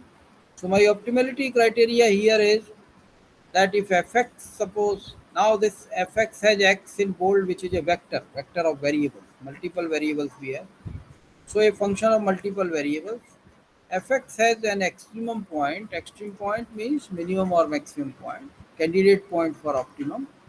If at any point x equals to x star, the the gradient vector, which is the vector of first order partial derivatives, del f by del x1, delta f by delta x2, del f by del x1. If a vector of all these partial first order partial derivatives, which is called gradient of the function, is zero at that point. If at point x star this gradient is zero means all its components are zero. If the gradient is zero, then that point x star is a candidate point for optimum solution. But whether that candidate is optimum or not, that will be checked by a sufficient condition. The sufficient condition says that at x star point you find Hessian matrix of the function, and then if that Hessian matrix is positive definite, you can say the function is has a local minimum at point x star, and if the Hessian matrix at point x star is negative definite, then you can say that you have a local maximum point at x star. And otherwise x star is a saddle point where you neither have a positive or negative. So these are two necessary and sufficient conditions for a multivariable problem. For searching the optimum in case of multivariable problems, we classify the methods in direct search method and gradient based methods. Okay. In direct search methods here, there are two types of methods. One are the category of methods like evolutionary search and simplex search, which work with a population of points. So they start with a set of points, not with a single point, because the problem now with multivariable uh, optimization problems is that you have, if you are searching, if you are using the earlier algorithm for searching one direction at a time, That way, if you are moving in multivariable problem, you are not really addressing the issue of non-linearity between a variable. Okay, if there are multiple variables, they may have a non-linearity also. So, how far your search strategy is correct if you are searching, taking a direction, a single direction in one go, and then finding minimum, and then from that minimum you are going to another direction, and from there to third direction. So you are basically looking in a single direction. You are not considering that the effect of other variable in that direction. Okay, but when there are multiple variables, they all affect your objective function simultaneously. So, for addressing such multivariable problems, finding optimum of such multivariable problems, either you have to constitute conjugate direction which take into account effect of multiple variables, or you can eliminate the concept of direction. You can directly work with the function value at multiple points. Okay. So evolutionary algorithm or evolutionary method or simplex search method, these are the methods which follow the principle of working with the points directly. Okay, and the other methods like Powell's conjugate direction method, they work on the principle of forming a complex search direction. Okay, so we'll not be able to cover all these, but I'll try to give idea with one method in maybe in each category. Then there are some gradient based method which make use of the principle of gradient, finding a gradient at a point, like Cauchy's steepest descent method, Newton's method, Marquardt method, and variable metric method. There are multiple methods. Hmm. So these methods, they work on a principle that search for a minimum in a direction where function value reduces maximally. Uh, so when delta f by delta del f by del x gives the change in the function value with x, so minus del f by del x will give you the reduction in the function value. Plus del f by del x will give you increase in the function value with x. The reverse of this minus del f by del f by del x will give you reduction in the function value with respect to variable f. So basically, in a search strategy based on gradient, I will be interested in finding a search direction where this reduction is maximum. So that is the principle on the basis of which Cauchy's steepest descent method was designed. They called the method of steepest descent is one where function reduces maximally. Okay. Then, but the steepest descent method we'll discuss a bit later. It's algorithm. Then I'll discuss what are the uh, advantages or disadvantages of that. Before that, let us have a discussion about direct search method. Like evolutionary search method, as I told you, this works with a set of points. So here you can see you have to you have to choose an initial point x0, then you form a hypercube about this point. So there are design variables, say I equals to 1 to n. Hmm. Then you choose a delta I as size reduction parameter for each direction. Hmm. And that this delta I size reduction parameter will be used to reduce the size of a hypercube. So it's like there is a point, and about that point we are forming a cube, and in different iterations we are shrinking that cube, and that shrinking accuracy I will define here as soon as I reach close to this minimum point. Okay, I have shrunk my volume, I shrunk my uh, area or volume covered by those points to the accuracy level which I have defined. I will stop. I'll say that I have obtained the minimum. So for understanding the algorithm, let us take a case of two variable problem, because then it will not be a cuboid, a volume, but it will be a rectangle which will cover this point. So we need 4 points around a point. Then these 4 points, this will become a hypercube for this point, and this volume will cover this, and we'll try to shrink it. So suppose there are two variables and we are working with a two variable problem. Like this is a problem. There is a function of two variables, Now you take initial point x bar as x0. You start with 1 1 initial point. Then you choose the sinking parameter delta as 2 2, and you choose accuracy epsilon as 0.001. Then you set what is the current value of the delta, that is you can find the value of a vector 2 2, that is square root of 2 square plus 2 square, that becomes 2.828. So delta's magnitude is greater than epsilon because it is 2.828. Delta is this delta magnitude is 2.828, which is greater than epsilon, which is 0.001. So I create 4 points. I create a hypercube around this point then. So what I do, I create 4 points. X1 as 00, X2 as 20, X3 02, X4 22. For creating these points, the strategy that I use is we take these points and then we take half of this delta I by 2, half of this delta, and we add and subtract from my point. So you know this is vector addition and subtraction. So element by element we will add, and element by element we will subtract. So if I do half of this 2 by 2, this will become 1 1. Then first, by adding to this initial point 1 1, you get a point like 2 2. If you subtract these both the elements 1 1 from this point 1 1, you get a point 0 0. If you add upper one first element to the first element of this vector, you get 2 0. Subtract the other one, like that. With making combination, addition, and subtraction, you can define 4 points, and those 4 points they will cover the initial point 1 1. Okay, so you get this hypercube. Then you compute the function value at all these 5 points, and then you check where is the minimum function value. So, like in this case, at x4, there is a minimum function value which is 26. Then you designate this as this current best point, you designate as your minimum point for this iteration x bar as 2 2.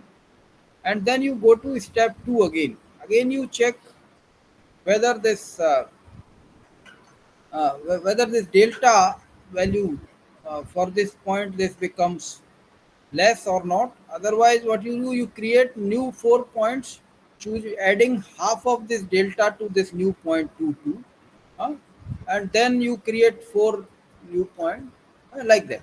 And then again you compute function value at 5 points, choose which is the point where you are getting minimum function value, that becomes the new point for new iteration.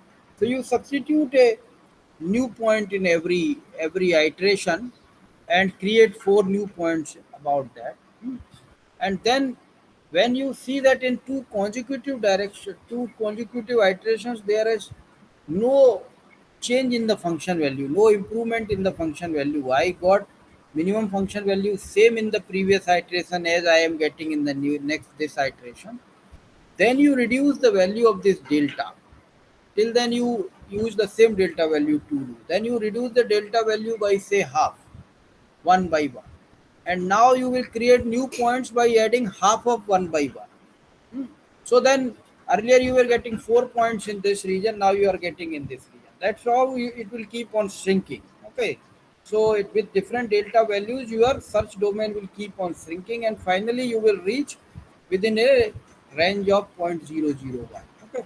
So the algorithm is like that. You choose a initial point x0, size reduction parameter delta I for all design variables I, 1, 2, and determination parameter epsilon. Set x bar as x0.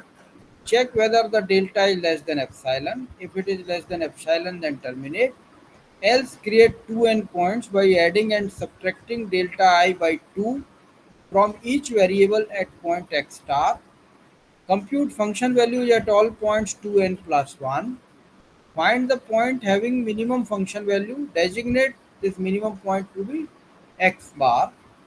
Then your x bar becomes new x0, and then you reduce the if the function values are same in two iteration, you reduce your delta I by 2, and then you create new points by delta I by 2 by 2.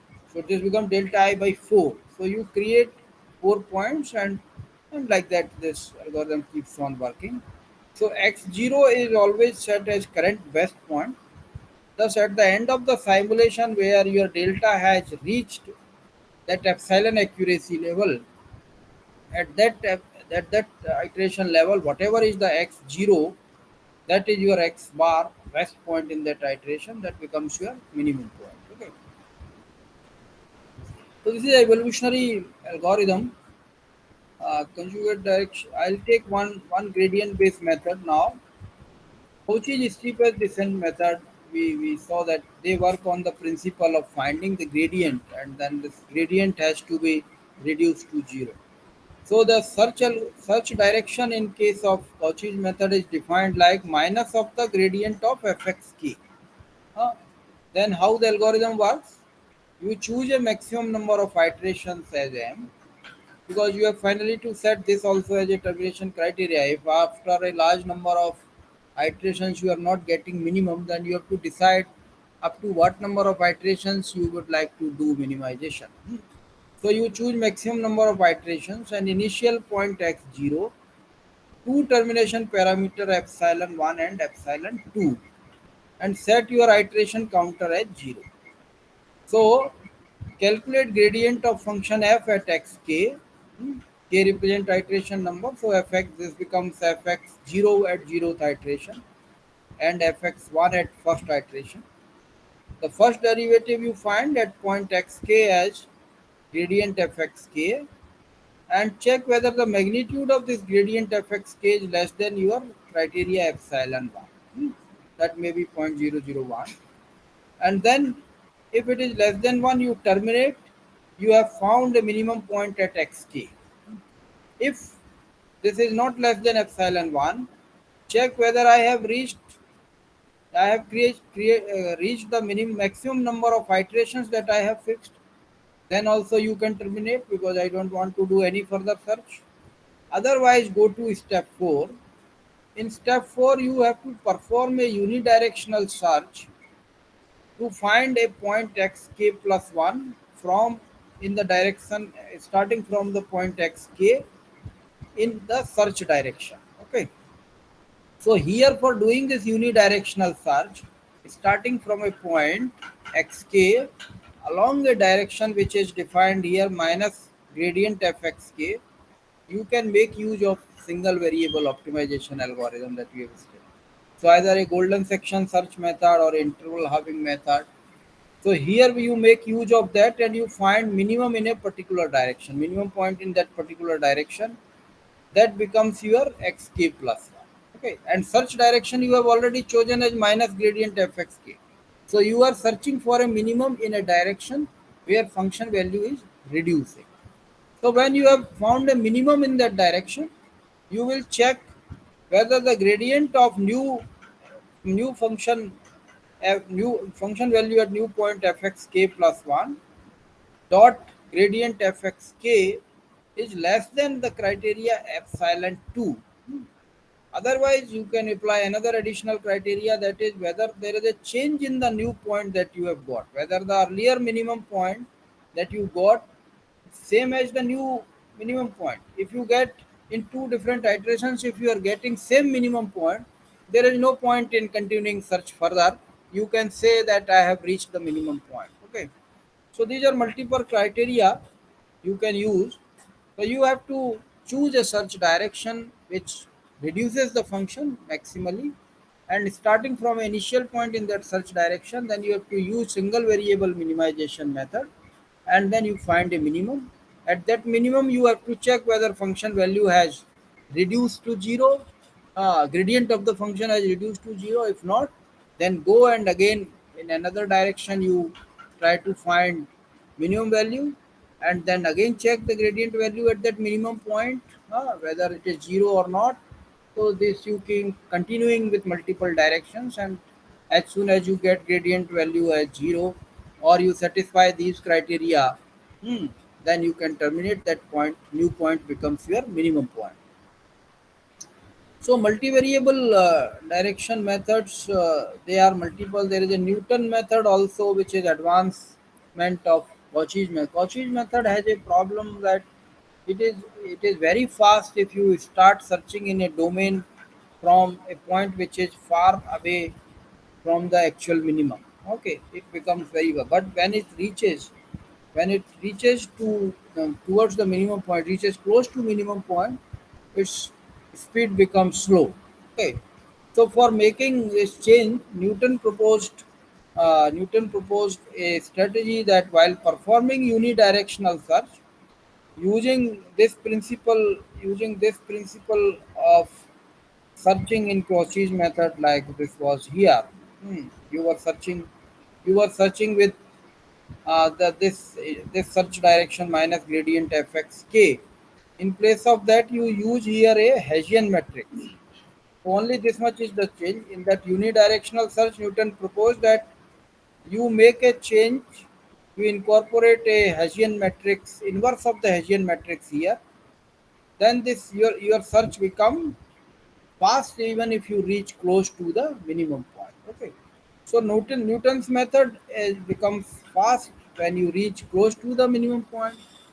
But then this creates another drawback in the Newton method, that if you are starting, you cannot start with Newton method from a point which is far away from the minimum point, because for the point far away from minimum point, this is slow. So Kochi is slow near the point, this is slow far the point. So a strategy which combines both these methods was proposed by Market in Market method. Okay. So you can devise a strategy. There are different algorithms. They have different type of weaknesses, and depending upon your requirement and your strategy of search, you can choose a particular method. So here is a discussion about multivariable method. Uh, if you are using a population based method, number of points if is more, then the algorithm has a tendency to wander about the minimum. This will make more iterations towards the minimum, but it will not reach close to the minimum. And then there is a hooks given pattern method also, but that method has a higher storage requirement. Powell's conjugate direction method works on complex search direction. That is also a popular method. If you are interested to work with directions, complex directions, then you can use Powell's conjugate direction method. Newton's method, you have to find the problem with Newton's method is that you have to find inverse of a Hessian.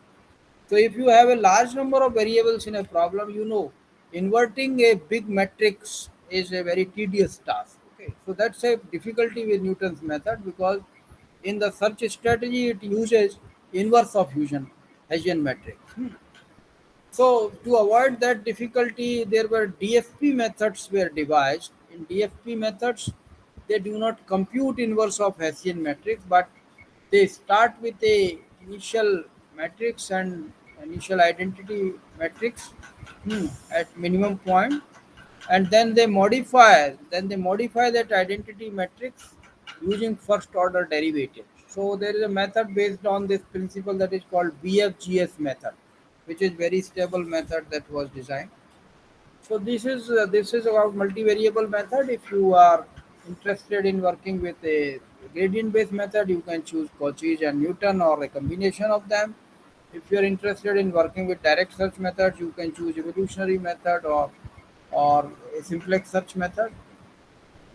Now let us increase the complexity of the problem little more. Now we add some constraints into the problem. So we have to minimize the function with multiple variable. Now these are more generic problems. When you are working on your research projects, or your BTech projects, master's projects, you will find many such problems where you have multiple variables and multiple constraints. So you will have to use this most of the time. So you can formulate a problem like this. Here minimize a function with in terms of variables x, subjected to some inequality constraints Gjx, where j varies from 1 to m. So there are m number of inequality constraints. HKX are equality constraint. K varies from 1 to p. So there are p number of equality constraints. So there are m plus p number of constraints. Total m plus p number of constraints.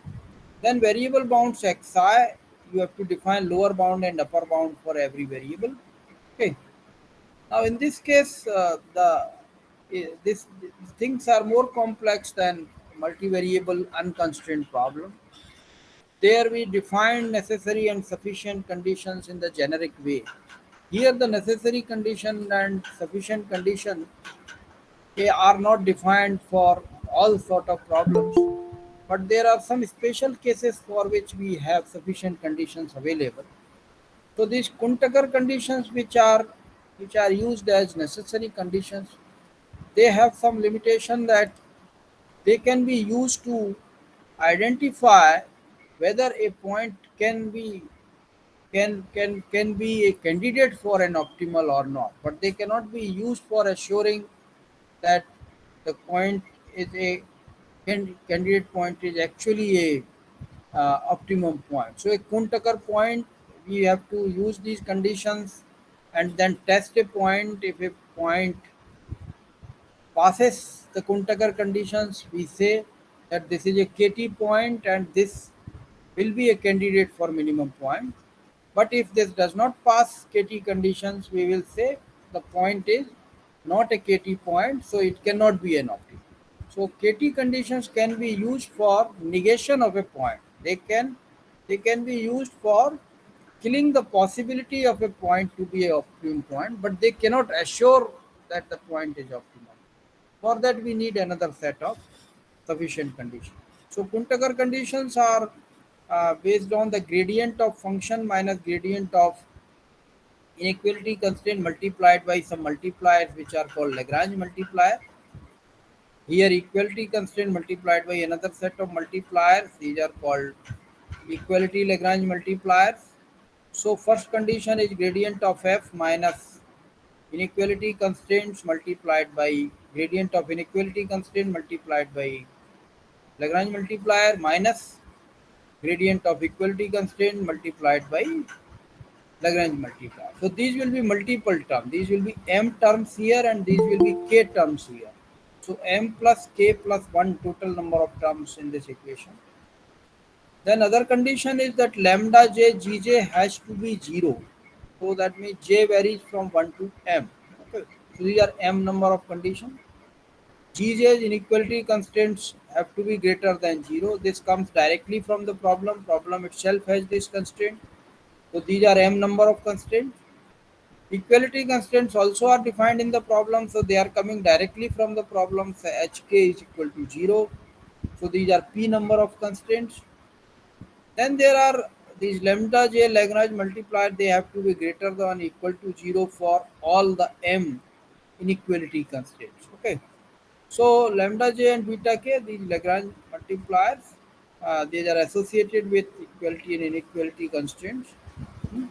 And then those constraint values have also to be satisfied that inequalities have to be greater than 0, equalities have to be equal to 0. Okay. So these are some Kuntagar conditions which have to be satisfied for a point to be a candidate and of optimal point. Now, sufficiency theorem here is not a generic, but this is for a special case. What is that special case? This says that if your objective function is convex, inequality constraints are concave, equality constraints are linear. Then, in that case, if your problem is like this satisfies these conditions, then in that case, if a point is a KT point, if a point X is a KT point, then this can be an optimal point. This is an optimal. So if a problem which has objective function convex, inequality constraint as concave, equality constraints as linear, for that problem, if a point x satisfies KT conditions, then that point is an optimal point. Okay. So these are for constraint optimization. For constraint optimization methods, again we classify as direct search methods and gradient based method. Direct search methods, you can see there are transformation methods like penalty function. There is another one category of direct search method that is called transformation methods, which transform the function, original function, in order to find a minimum of the function.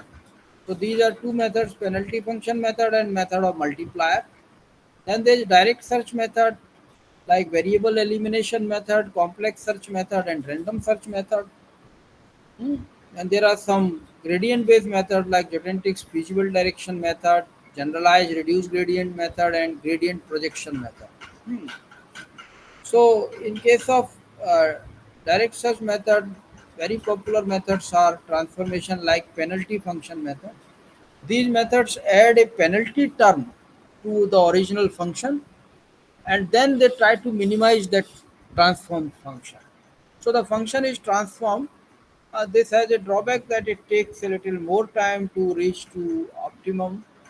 But then you by adding a penalty term, it becomes easy for you to find optimum of a problem in an easier way.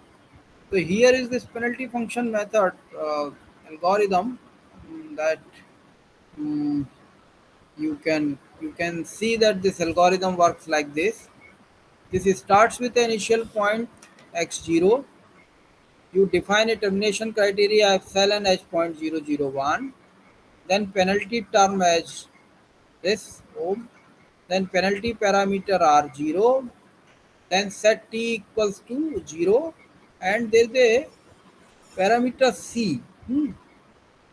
There are actually two categories of penalty parameters. Some are called interior penalty terms, some are called exterior penalty terms.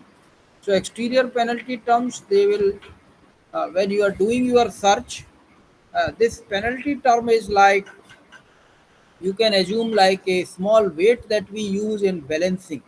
Hmm. In balancing, what we do if we are weighing some item on one pen, on other pen we put weights, huh? Then what we do, if the item that we are weighing is less, huh? Then what do you remove some weight from there, and it is more, it is heavier than the weight put on the other pen, then you try to add some weights there. So what you try to do, you try to bring the weight of your item close to this side weight put on the pen. So it's same thing. The penalty term is kind of a small weight that we are adding to my objective function to bring that.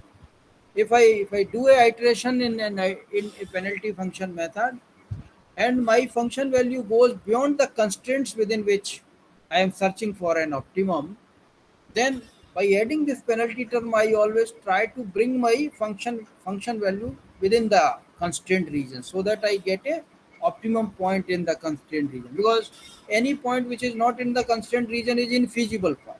That cannot be an optimum point. So this small penalty parameter is designed into two ways.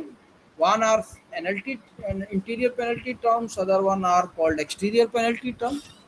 Exterior penalty terms work on the principle that they penalize those points where which fall beyond the constraint boundaries, beyond the search domain boundaries. They will penalize them and bring those points into the constraint region, and then they will try to find minimum out of it. Interior penalty term work on a principle that they will try to penalize boundary points also. If there are some points on the boundary of the constraint region, they will penalize them and bring them inside the constraint region. Okay. So penalty terms are mathematical functions, they are coined like that. Okay. So here if you see this algorithm will work start with the initial point x0, then epsilon will be 0.001, then you have a penalty term. Hmm. And then there is a parameter penalty parameter r0. This will take care that in a iteration how much is the reduction in the function value. So this is a multiple to that penalty term. You can increase and decrease, whether you have to increase by 10 times or you have to decrease by 10 times or 100 times, that you can decide by this parameter r0. So you can form your earlier function by pfxt. Now you add this term penalty term, and you add your constraints also in this. Inequality constraint and equality constraint, they both are added here, and then there is a penalty parameter rt added here. So this becomes a additional term. Now you have added here your inequality and equality constraints both in this function. Then you have no constraints available. Constraints have been added in the function. So this has become a unconstrained optimization problem. Now you can use a unconstrained method to find the minimum of this. So this is a method penalty function method has distorted actually the original function by adding this term. Then you start with xt initial point and find xt such that your new function pxt plus 1 rt is minimum for rt. Okay, minimum for this parameter value rt that you have put here. So for this setting of values, you try to find in that direction where this function, distorted function, will have minimum value. You can use either Cauchy's method for this purchase, because now this has become an unconstrained problem. You have added constraints to it. So you know how to find a minimum of unconstrained problem. So you can either find it by using Cauchy's method, or you can use Newton's method, whatever way. Then you can find a minimum point xt1. Hmm. Then function new function value pxt1 rt, you compare with the previous function value pxt rt minus 1, function value at the previous iteration. If there is a difference in the new function value and previous function value less than 0.001, then you can set your point xt at this stage as xt plus 1. This is your new minimum, this is your minimum point, and you can terminate. If the difference in the new point obtained is more from the previous point, then you go to step 5. That step 5 is nothing but you change the value of penalty parameter, and then you go to new iteration with the new function here. uh, you change this rt, again you minimize this new function, you find new point xt plus 1, check the function value at new point xt plus 1, find the difference with previous function value. If the difference is less than the epsilon value, you terminate, your new point is a minimum point. Otherwise, again you change the penalty parameter, again you get a new function value, minimize that new function. This is how this algorithm works. Here is a mathematical uh, problem that is tried with this method. So this is a two variable Himmel-Blau function. Hmm. This is one inequality constraint x1 minus 5 squared plus x2 square minus 20x greater than equal to 0, x1 x2 greater than equal to 0. Start with the initial point x0 as 0 0, penalty parameter r0 as zero point 0.1, epsilon as 0.001. Now you add these terms, this inequality term here to the function r0, penalty parameter as zero point 0.1. You get a new function pxr0. Then you find function value at original point x0. Original function value of x0 was 170 at initial point, and pxr0 modified function has a value 170 at the point at this new minimum point that you have found as x1. At this point, this has 170. So 170 and 170, uh, these are not much difference. If these are not much different, then you can terminate. And if there is a difference between function value more than the epsilon value, then you have to compare and uh, go to change value of rt point r0 from point 1 to say point 1 to say 1, and then again you have to perform these iterations, again you have to check the function value. This way you have to move. So this is a penalty function method, which is very popular method for constraint optimization. The only drawback is this distorts the function by adding a penalty term, so may take a little more number of iterations to reach to a minimum point. So for removing this drawback, there was another method and transformation method that was devised. It is called method of multipliers. And then, as I told you, there are some gradient-based methods as well. So finally, let us conclude this discussion. We will say that among direct search methods for constraint optimization, penalty function method is most widely used method. But penalty function method distorts the function in successive iteration. Problem of distortion of objective function is rectified by MOM strategy. Then there are some other algorithms like complex search method, which is like population based method like simplex search method for unconstrained optimization. And then random search method is often used to find a feasible point in search space. And these above techniques they can be useful where there is no structured optimization method useful uh, to find a reasonable solution, optimum solution. In gradient-based method, generalized reduced gradient method is a sophisticated version of variable elimination method for handling equality constraints. And gradient projection method also handles equality constraints very well. So these are some methods. For linear programming, you have methods like simplex method and artificial variable and dual phase method. There is a Karmarkar method which is used for very large number of linear variables in a single variable problem. You have studied some simplex method kind of linear programming method. And there are some non-traditional optimization methods like genetic algorithms, simulated annealing, particles or differential evolution. There are multiple methods which are available. They are non-traditional methods. So these things will be covered by coming speakers. Non-traditional methods will be covered. Because of lack of time, I am not able to. I mean, here are some guidelines for choosing a method that can be helpful for unconstrained optimization. If number of variables are less than 50 and second order derivative can be computed, then you can use Newton's method. For number of variables more than 50, inversion of Hessian matrix is tedious, so you can use a variable metric method. For large number of variables, conjugate gradient method is also a powerful tool. And if first order derivative is computed more accurately than second order derivative, then BFGS or DFP method they can be used. They are more stable and efficient. For single variable minimization, if derivative is available, you can use Newton-Raphson method. Ah, otherwise, you can use golden section method or Fibonacci method. Constraint problems, random search method is used to find a feasible point. Among other direct search methods, penalty function method is most widely used, and MOM is another method that can be used to avoid the distortion of the function, problem of distortion of the function.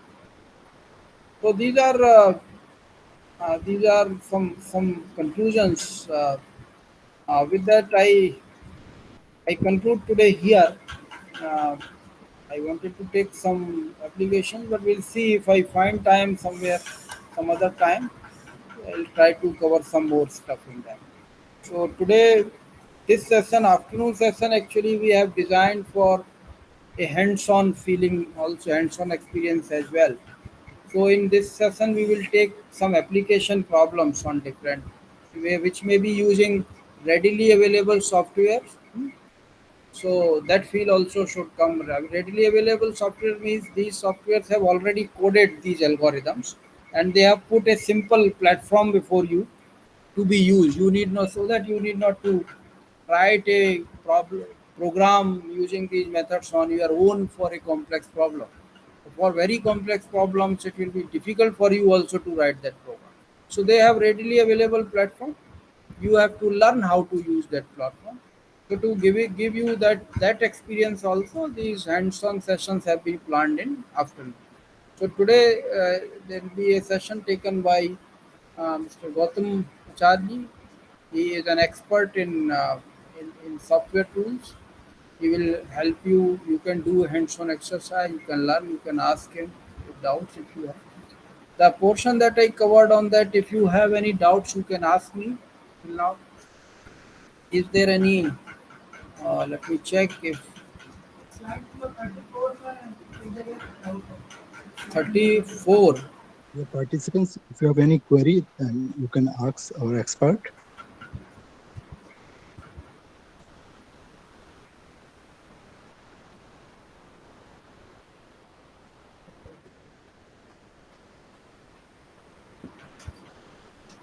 This is 34. Sir आपने यहाँ set x1 equal to a लिखा हुआ है ये x1 equal to a plus delta x होना चाहिए ये डाल x1 इक्वल टू a की जगह x1 equal to a plus delta x ठीक है. वो होगा कि हाँ ये डाउट है No, no, yeah, this is not a doubt. This is just written here. Actually, you start an algorithm with x1 point, na. So here we have written these points to discriminate between A, B and x1, x2, x3. But when you will start your algorithm, you will start with a point x1. That time you will have to assign A as x1. So next time this x1 will apply, but for first iteration A itself will be x1, isn't it? So here we have written differently because you should understand the difference between A, B, A domain and this. Any other doubts? If you have, if any uh, online participant has some doubt or they have sent in mailbox, maybe we can see that.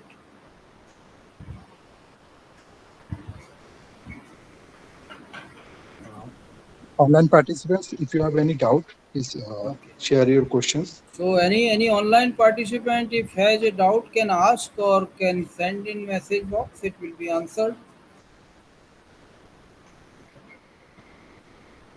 Okay. If it is not there, then fine. We'll continue. Maybe some other time I can take some more stuff, and you can ask me at that time also. Thank you, sir, for the elaborate discussion. Now, with a 5 minutes break, we shall start the practical session. By that time, you please